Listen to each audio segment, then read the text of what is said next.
Conquête, ça arrive au moment où la fantaisie a pris beaucoup de place dans ma vie, puisque les terres d'Aran cartonnent et me demandent beaucoup d'énergie, les terres d'Occitan également.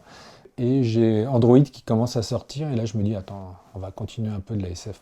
Donc je crée à ce moment-là Conquête. En fait, c'est ce qui se rapproche le plus de ce que j'aime en tant qu'enfant, adolescent et adulte. Donc j'ai commencé à créer Conquête tout seul, effectivement. J'ai créé toutes les petites histoires de Conquête des 5 premiers tomes déjà, avant de demander à Nicolas Jarry de s'associer à moi et d'en écrire une partie.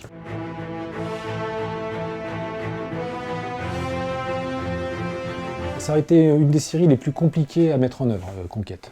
Très très dure, très exigeante au niveau du travail de la vérification, de mon implication personnelle, puisque j'écris plus d'albums dans cette série que dans les autres.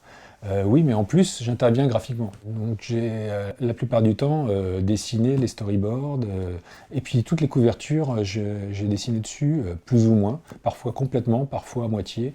Mais en tout cas, je suis intervenu jusqu'à des fois des petits coups de couleur par-ci par-là. J'ai storyboardé le tome 1 et j'ai storyboardé le tome 4.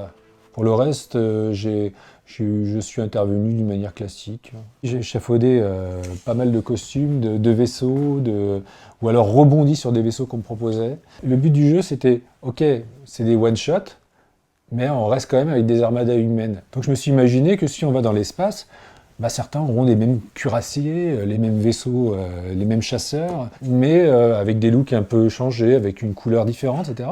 Mais on arrivera quand même à une sorte d'homogénéité de style. Donc j'ai tenu à ce que l'ensemble soit assez homogène. Le dessin, c'est pas le mien, mais la mise en scène, c'est la mienne. Les dessinateurs, moi j'attends qu'ils soient très fidèles au storyboard, et d'ailleurs ils le sont. Par contre, qu'ils soient fidèles à leur style.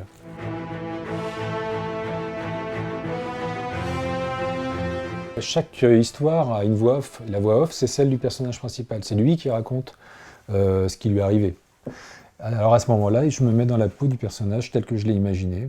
Et c'est sans doute ce que Nicolas Jarry fait quand il fait la même chose dans les autres albums. Pour la première, c'était le lieutenant Koenig, qui est une femme.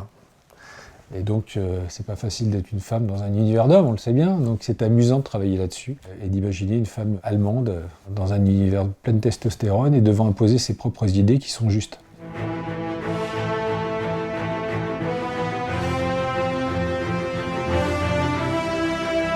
Sur la saison 3, puisqu'on peut parler de l'avenir, voilà, on a la saison 1 et la saison 2 qui présentent 10 exoplanètes en tout à conquérir. Mais il est hors de question d'en faire une 11e.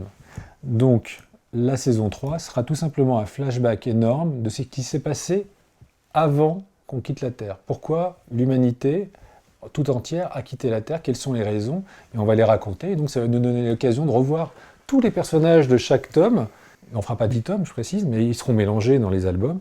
Dans la 3e saison, on les reverra confrontés à la problématique, on peut le dire, d'une invasion extraterrestre.